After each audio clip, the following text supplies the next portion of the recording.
Do you want to learn even more about dyslexia and how students with dyslexia learn how to read? Do you want to have a better understanding of special education terminology, the advantages of dyslexia, and how to help your child with dyslexia? For a limited time, you can sign up for lifetime access to my Understanding Dyslexia online course with a special 20% discount just for my Dyslexia Devoted listeners. This course is only open to new participants from now until Thanksgiving 2022. Then I'm closing it down and preparing for my new course opening later this winter. So sign up today while it's still available using the link in this episode description and the promo code PODCAST for 20% off. I hope to see you there. Hello, and welcome to Dyslexia Devoted, the podcast dedicated to building awareness, understanding, and strategies to help those with dyslexia. I'm your host, Lisa Parnello, dyslexia therapist and founder of Parnello Education Services. Join me as we dive into today's episode of Dyslexia Devoted. Hello, friends, and welcome back. Have you ever wondered about dyslexia and other languages? Welcome to episode 22 of Dyslexia Devoted, and today we are focusing on dyslexia and languages.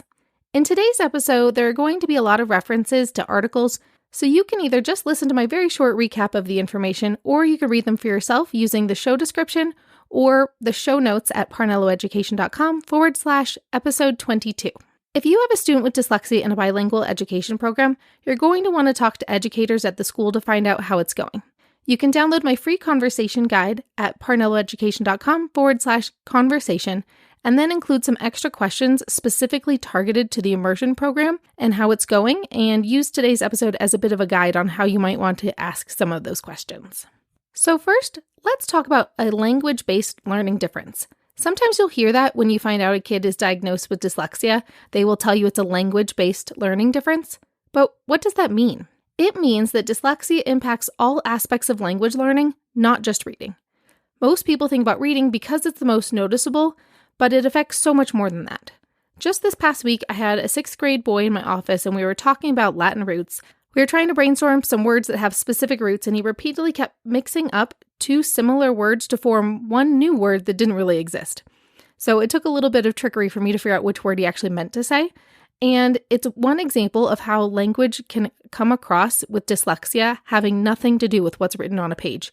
Just by talking out loud, it also affects language that way too. We also see it with students who have trouble finding the right word to say when they're answering a question and they get put on the spot, especially if they didn't know that someone was going to expect them to talk about something. It also affects how people process language and how aware they are of the sounds within those words, and they may struggle to repeat longer, unfamiliar words, which we often see when kids are little and they say words like paschetti, and we think it's really cute, but that can often be a signal that there's a greater language learning difference happening, that they're too young to notice other details of it just yet. So overall, a language-based learning difference affects how a student learns, processes, and understands language in both verbal and written forms. So this can happen in a student's native language, but it can also happen when a student is trying to learn a new language. So let's talk about it. What does dyslexia look like in other languages? This has been a question that has been asked over and over the years, and now we have more research to better understand dyslexia across languages and cultures. I have found a few articles that will help you better understand dyslexia across languages, and so I've linked them all in the show notes and in the show description so you can access them really easily if you want to read more information. One resource that I absolutely love is understood.org because they write articles in ways that are very easy for parents to understand and don't include too much jargon. Understood has a bilingual dyslexic article, and it is targeted more for students with dyslexia who speak a language other than English at home. Often, these students struggle the most with getting diagnosed with dyslexia because people can't tell if they're simply struggling with a new language in general or if it's because of a learning difference. Also, schools are not allowed to diagnose it as a specific learning disability when really it's only a foreign language struggle, so we aren't over-diagnosing disabilities when that isn't the core issue. It's really because the student is still acquiring a new language. This is why often they will do dyslexia testing and screening in both the child's native language and in English to get a better understanding of the child. And I've seen this a lot, especially with students who speak Spanish at home, so then that way they can see if the problem is really with learning a new language or if the problem is originating in dyslexia that can occur in both languages. I also found another really interesting article about how students might appear to be dyslexic in English, but not in another language. This article presents a more clear understanding of why English can be so much more difficult for bilingual students than their native language, or vice versa. I actually have one student who likes her Spanish activities from school more than her English activities because they make more sense to her, and the way the language is pronounced is a lot more predictable based on the letters on the page compared to when she looks at English writing, and there's so many different ways to spell different spelling patterns to make the same sound.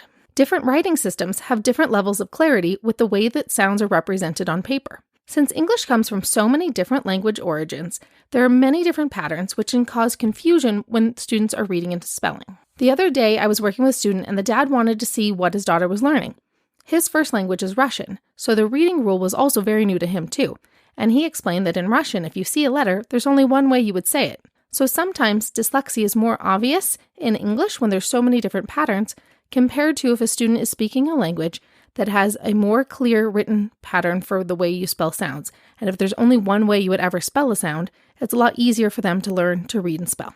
Now that links to the next article, which is Dyslexia in Different Writing Systems. Famiko Haeft, who is an amazing researcher and is very well known in the world of dyslexia and languages, and she goes into more detail about the different types of writing systems and the way that they present in dyslexia.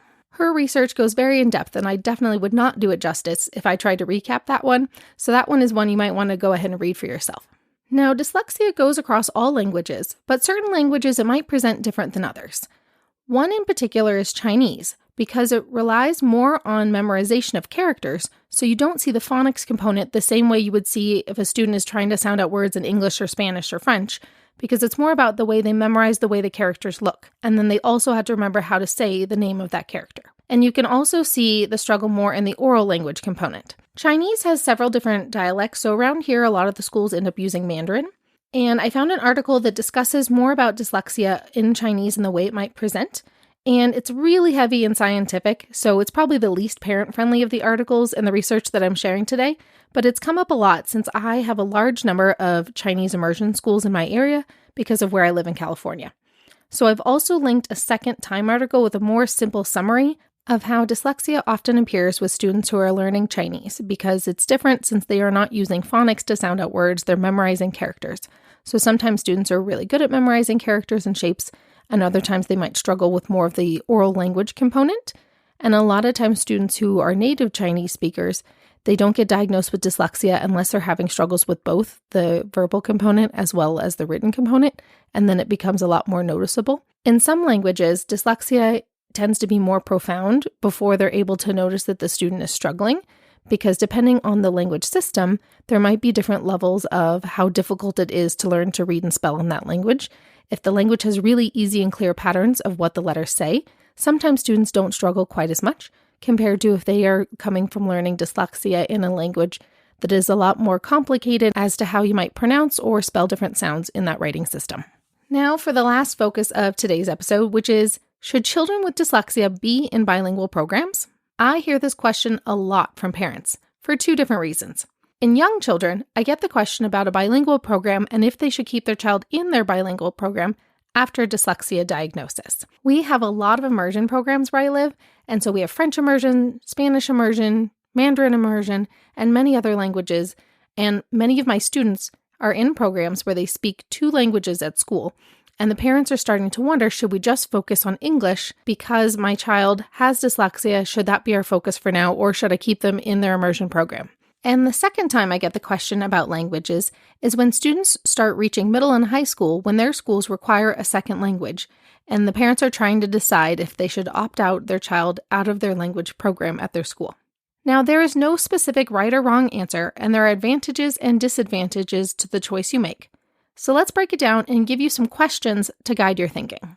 Let's start with immersion programs. The first question is, how's the child doing in it? Are they struggling?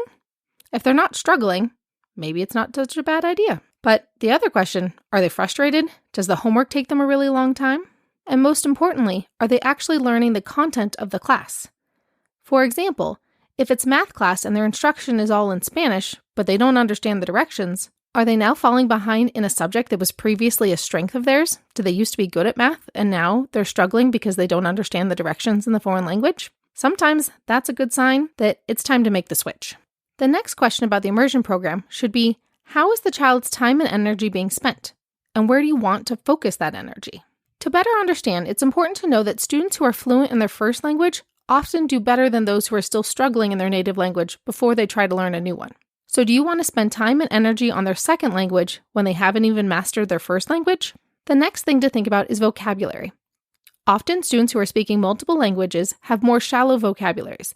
They learn more conversational vocabulary in both languages, rather than going more in depth in vocabulary in one language when they dive deeper into more rich text. Students with dyslexia often already have a vocabulary deficit because they're not reading enough books compared to their peers. And so sometimes you want to think about, how is this child's vocabulary being affected? Are they still able to have high-level conversations, or do they have a more narrow grasp of vocabulary and only speak in really simple words? So one thing we want to make sure of is that we keep exposing students to rich text, and if a student isn't able to read fluently in their native language, they may not be getting as much exposure to rich text as they're going to need to be more successful in the later grades as they get older.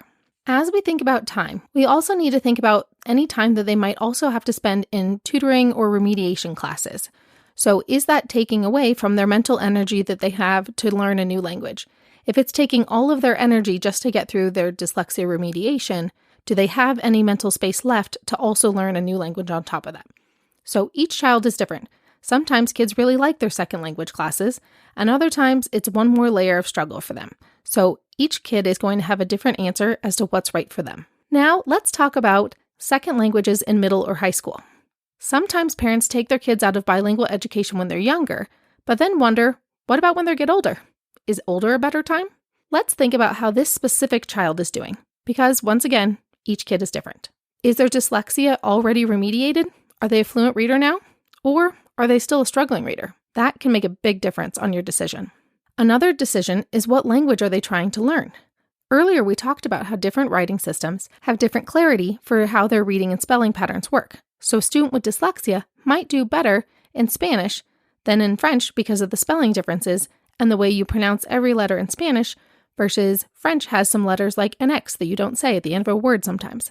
And so we want to make sure that if we are picking a language for a student, that we pick one that might be easier for them to learn so that we aren't adding a layer of complexity that isn't necessary. Now, another option is some students actually end up taking American Sign Language for their second language because it can be easier for them to learn when you take out the verbal and spelling components. Some schools will allow you to take a foreign language at a different school or at a community college and still count the credits for their second language requirement. So look at the options in your area to see if sign language is an acceptable second language for your student, because that might solve the second language problem, and being able to be fluent in American Sign Language can open up doors so the child can actually communicate to many other people that others may not be able to. No matter what you do, always put the child's interest first. What is going to make life the easiest on that child and make them so that they can feel the most level of success? If a student is enjoying their second language, maybe keep them in it. But if it's one more layer of struggle and difficulty, maybe find a way to see if they can opt out of that option or pick a slightly easier language to learn. All right, time to recap today's episode. All right, friends, let's recap today's episode. First, we talked about what a language-based learning difference is and how it can affect all aspects of language and not just learning to read. Then we talked about dyslexia in different languages and how it can present differently. And in some languages, it's more obvious, such as English, if a kid has dyslexia, compared to certain writing systems that have a more simple spelling pattern, and their writing system might be a little easier to figure out the patterns for students. And so sometimes dyslexia can go unnoticed a little bit longer in certain languages. Lastly, we talked about second language programs, including elementary immersion programs and upper grades learning a second language as part of their coursework. And we talked about some of the questions you might want to ask yourself as you start deciding if staying in a second language program is what's best for your child or not. And if you haven't done so already, make sure you go download that conversation guide and add in some extra questions about your child's second language program into your conversations with your child's educators as you start deciding what is the best option for your child's second language learning needs. All right, that's it for today. Can't wait to see you next time.